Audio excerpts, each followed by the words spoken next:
Bonjour, je suis Nancy. Bienvenue à ma série de capsules Comment bâtir une entreprise prospère. Aujourd'hui, je veux vous parler de 5 clés, 5 éléments essentiels pour réussir un partenariat d'affaires. Parce qu'en fait, ça fait 22 ans que je suis en partenariat avec mon conjoint. Et puis les gens me disaient « Ah, travailler avec ton conjoint, ça ne marchera pas, vous allez voir, vous allez vous divorcer, puis ça ne fonctionnera pas votre affaire. » Et finalement, nous autres, on s'est dit que ça fonctionnerait. Puis je vais vous dire pourquoi que ça a fonctionné. Parce qu'en fait, on en a eu d'autres partenariats qui n'ont pas fonctionné. Et je vais vous dire pour ces raisons-là. La première chose, c'est qu'en partenariat, c'est de comprendre que vous allez avoir des personnalités différentes. C'est très possible, ça.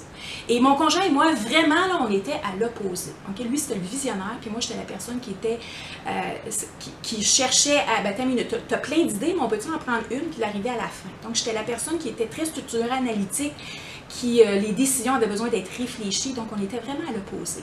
Mais en fait, c'est qu'au début, c'est qu'on essayait de se changer. Moi, je voulais qu'il devienne un peu comme moi, puis lui, il voulait que je devienne comme lui. Puis ça ne fonctionnait pas, parce qu'en tant qu'être humain, on n'a pas le goût de se faire changer. On a le goût d'être nous, puis on a le goût de travailler dans nos forces et notre talent, notre expertise. Alors, la première chose, c'est de comprendre les différences de personnalité. De comprendre, et la deuxième chose, c'est de les accepter. Arrêtez de vouloir vous changer. Au lieu, accepter que cette personne, Pierre, lui, c'était le visionnaire, c'est lui qui va arriver avec les créativités et les idées. Bien, moi, j'y lance, puis je lui pose des questions par rapport à ça. Puis lui, je lui demande de me faire confiance quand c'est le temps de mettre en application les projets. Bien, je lui demande, tu me fais confiance. Donc, tu ne me dis pas comment faire les choses, comment tu le feras à ta façon, parce que je ne le ferai pas à ta façon. Je vais le faire à ma façon, mais fais-moi confiance.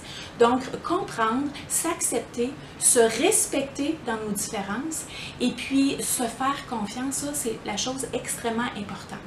Et la dernière qui est aussi importante, c'est que, moi j'appelle ça l'authenticité, mais en fait c'est se dire les vraies affaires.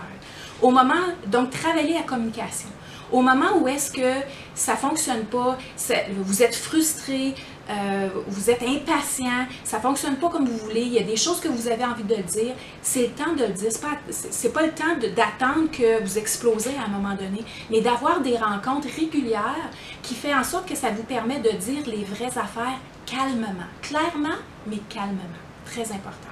Alors, si vous travaillez déjà en partenariat, ou si vous avez l'intérêt d'aller vous chercher un partenaire d'affaires, bien, prenez ces 5 clés-là en considération et vous allez voir que vous allez vraiment bien fonctionner. Si vous partez sur des règles de base qui sont claires et que vous avez un engagement mutuel, vous allez voir que votre partenaire d'affaires va fonctionner. Alors, je vous souhaite bon succès.